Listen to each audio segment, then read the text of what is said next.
Is transcendence the true answer to life's suffering and sometimes insurmountable problems? This is what I want to explore in today's video. And the reason for this exploration is because spiritual bypassing is a very important topic that I think we need to talk more about.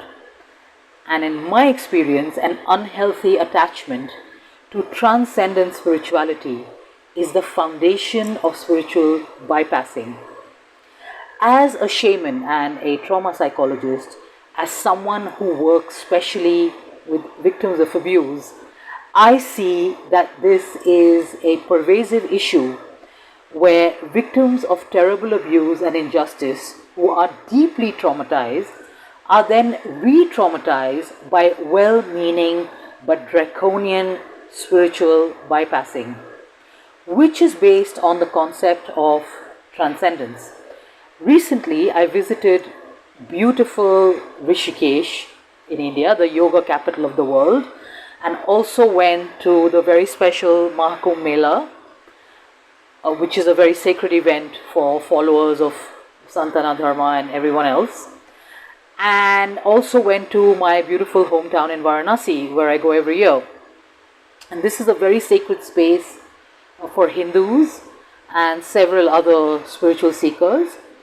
And I was hoping to connect with like-minded spiritual people because I'm a deeply spiritual person myself, but over the last few years, I find that there is more and more a disconnect with the manner in which spirituality is being practiced by a large number of persons. And I found that in many of my encounters during this trip. I was faced with a lot of the more negative aspects of this kind of transcendence and the consequent spiritual bypassing. Now, this topic came to light for me again, and how this kind of spirituality, which is touted as the ultimate answer to everything that's challenging in life and life itself, but in my experience completely falls short of it, because it actually creates falsehoods, a false sense of enlightenment in many, and this false, or I would rather say a distorted understanding of how life really works. That I want to explore this more deeply and really look at, is this really helping humanity? And before we get into it, I'm just going to say right off the bat that it is not.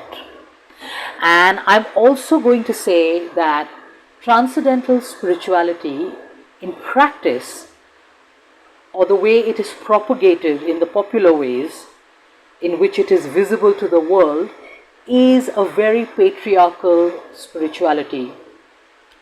And there are many parallels to the components of this type of patriarchal spirituality, which we're going to talk about in a minute, and male avoidance. This avoidance is popularly, can't talk today, propagated by many men and women, especially women, because a majority of spiritual seekers that you find in classes, you go to yoga class, you go to a meditation center, and you find more women than men there most of the time. And what I have observed with many of these people that I met when I was traveling is that transcendental spirituality, which they hold on to very strongly, morphs into a culture of bullying victims and of literally turning their nose up at anything that is and that they would label as pain or negativity. I would define transcendental spirituality, my own definition, as a way of connecting with Source that involves following certain concepts or embracing certain concepts such as detachment, non-duality, transcending karma, and liberation. And each of this is something we can explore individually. So with detachment, for example, a lot of who are propagating this type or way of connecting with Source It's a very popular way of connecting with Source, both in New Age circles as well as in popular Eastern and even some Western spiritual traditions. And this is called the wisdom of the ancients. However, before there was the wisdom of the ancients, there was women's wisdom. And all these parts of ancient wisdom say that detachment is a very important aspect of spirituality that ultimately leads to liberating oneself. I have experienced detachment when I have deeply meditated, and the feeling was a type of a conscious dissociation, and I could feel it very strongly. In fact, the more I meditated, the more detached I felt as a result of my spiritual practice. Now, if this is part of your practice and this is the path you have chosen, that is fine. The issue occurs when it is expected for a suffering person to detach on demand, and people who are genuinely suffering are shamed for not being detached enough when they cry out in pain. Now, when detachment is expected of you in this way, it leads to the suppression of your emotional wounds. It is not a conscious form of detachment that comes from meditating, and it can create a deeply dangerous long-term dissociation that can have an adverse impact on your mental health. So when a traumatized person is barked at to be detached from their emotions and detached from their body rather than to sit with their pain, basically what is being done is that a band-aid is being put on top of a gaping wound. Now, the non-duality component of transcendental spirituality, which is known as Advaita in Buddhism and is also known in the Zen Buddhism circles, is the concept that everything is actually one and there is no separation in life, and everything we split into good, bad, green, yellow, ugly, beautiful is actually just one unified field of experience in ultimate reality. And here I say, yes, I agree very strongly with this concept of non-duality, but there's a caveat here. I see this as ultimate reality. I don't see this as something that most people are going to experience in their day-to-day life. And while I have had experiences of non-duality as well, to me it's on a different level of reality and not the level that we live on for most people in the world. Transcending karma, the concept of karma, which I feel is very badly misunderstood by people, which I'm going to cover in a separate video, is very badly misunderstood, and in psychology we call it the just world complex. And I see that most people have this idea about karma being some kind of punitive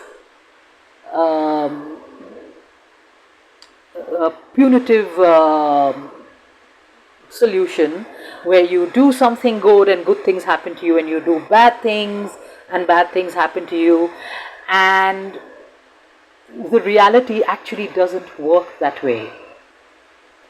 Now, again, as I said, a lot of this is touted as the wisdom of the ancients, but before there was this patriarchal wisdom of the ancients, there was women's wisdom. And women's wisdom is something that is all embracing. It does not try to oversimplify, and it does not try to blanket or call for a blanket use of these kind of principles.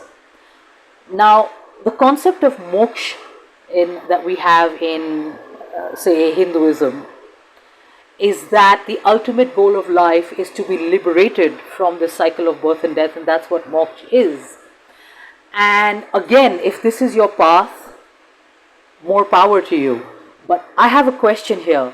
Why is everyone trying to liberate themselves from life, but no one is trying to liberate life itself?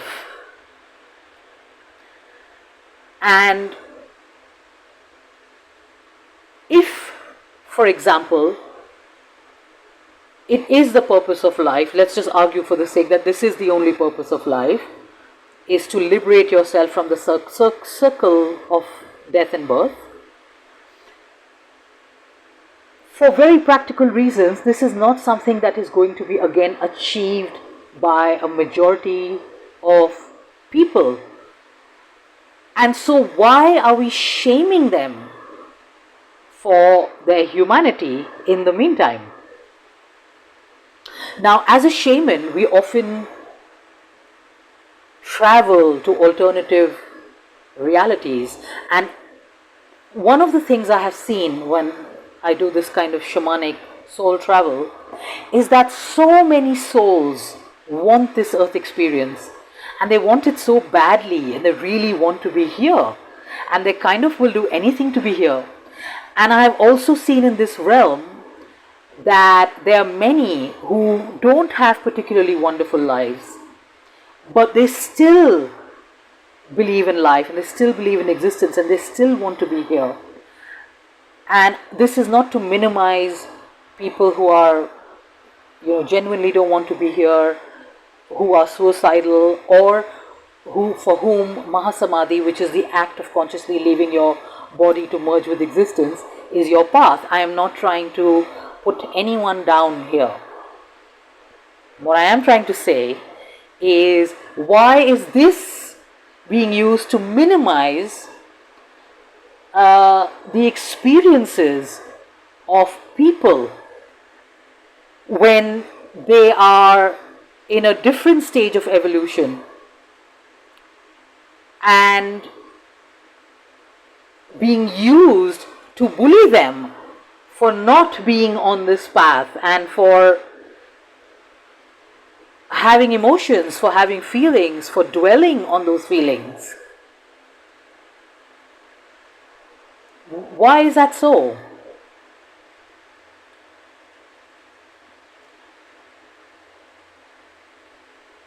Now, I agree that, it can be argued that people who really want to be here, or souls that really want to be here, is because they do not understand the bliss of otherworldly experience, or the bliss of merging with ultimate reality. And perhaps that is true. Perhaps it is a toxic, low vibration idea to be here. But again, what strikes me is everybody who is spiritually bypassing always talks about liberating themselves from this existence, but there is no focus on making this existence such that we don't maybe want to be liberated from it, or maybe it's something that can be as blissful, or maybe close to as blissful as transcendence. Because there's never any effort by the spiritual community in this direction. And I can understand why. Because as someone who has her legs in two worlds, like one leg in this other reality and one leg firmly here in this reality, and who does work with social causes, I understand how difficult it is and crazy making it is to try to work with this reality and try to change any of it. I get that. But I also see that a lot of spiritual souls are working with the wrong end of mind in mind. They're shaming people out of their bodies. They're dismissing people's pain. And they are bullying people to be at some level where a majority of people are not. while the rest of you are basically trying to get the F out of here. That just doesn't make any sense to me. Now, shamanism was the original way in which spirituality was practiced, and the shamanic path is not necessarily a very transcendental path. It's very interesting because it's a very, what I love about it, it's a very balanced path. It really is a path that encompasses embracing everything. The good, the bad, the ugly. It's a dance between worlds, within reason, of course. And I believe that this original spirituality was, as a practice and as an understanding of how life operates, was hijacked by patriarchal culture just like everything else. And I think a lot of this so-called wisdom of the ancients is this hijacked old world spirituality, the feminine wisdom that is being propagated today. Oh, what's wrong with me today? I really can't talk. And what we need is a spirituality which is more grounded in day-to-day life.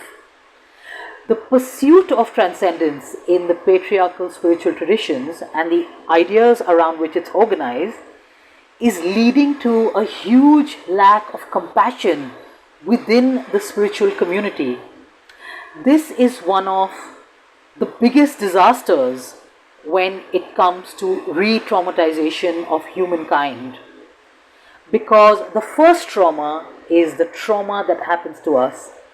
And statistics will tell you that almost 70% of people have experienced at least one traumatic event in their life.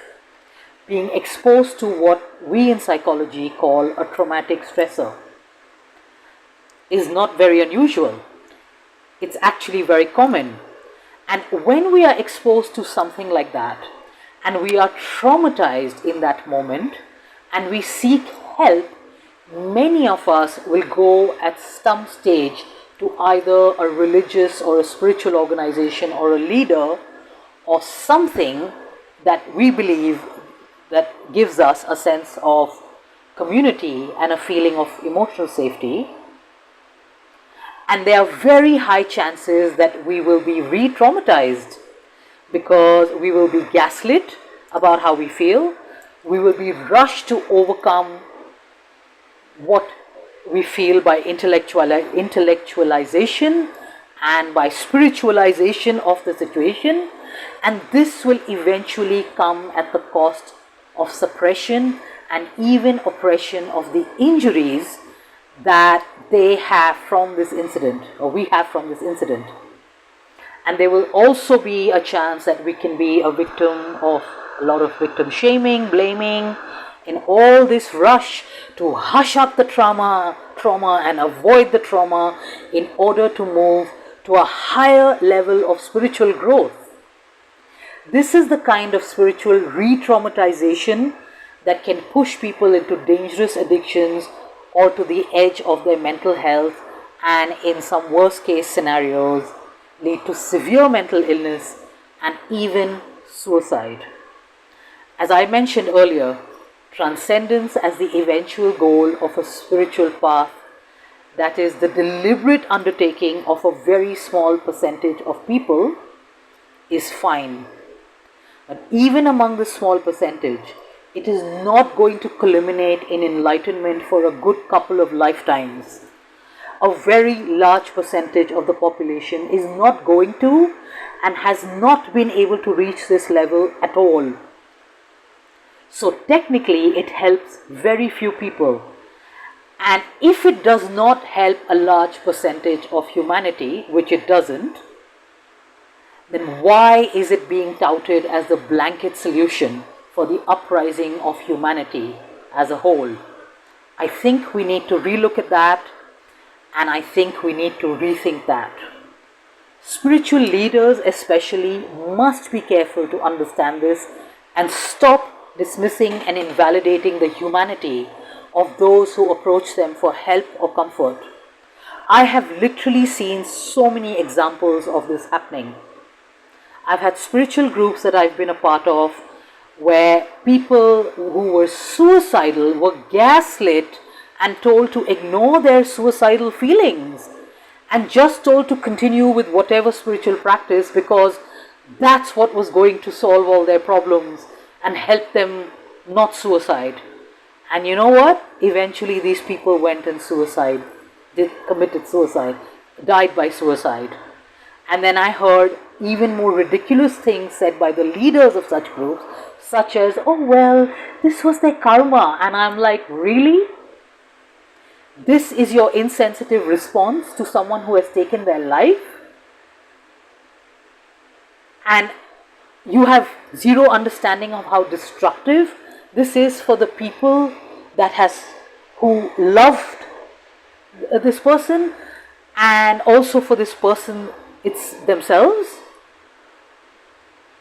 I recently went through a terrible personal tragedy, and I've had many spiritualists saying to me, well, it was your karma, which is not only insensitive, it's entirely ridiculous, because most of the people saying this, if you sit down and you actually ask them to explain what karma is, they have the most oversimplified, ridiculous explanation for what karma is. And sadly, this includes many gurus, teachers and practitioners themselves. If you're going to be a leader, a spiritual leader that people come to for help at a very sensitive time in their life, please take your time to really understand what karma is. And it's not this oversimplified version that we speak of. I have encountered so much hostility and gaslighting and victim shaming of people the minute I tried to connect with spiritual seekers and showed them my humanity. And as a shaman and a mystic, I'm actually calling these people and these teachers out, and I'm asking you very simply, what the F are you doing? Really, what the F are you doing? Stop it. It's both ignorant and arrogant, and it's not helpful. We need more grounded spirituality, so when someone approaches our community, whether it be, some of us may be leaders in our local community, or practitioners, or healers, or whichever way we want to define ourselves, we need to change our approach, and we need to start engaging with people where they are, helping them to feel their feelings and allowing them to have their humanity, allowing them to have their experiences without judging, attacking, criticizing, victim shaming, blaming, and spiritualizing and intellectualizing away, bypassing away their very real issues with unrealistic, unachievable spiritual attainment. We do not have a right to re-traumatize these people. In fact, when I was studying to become a certified traumatologist, the message that kept coming up again and again in my module is, above all, do no harm. I leave you with these thoughts.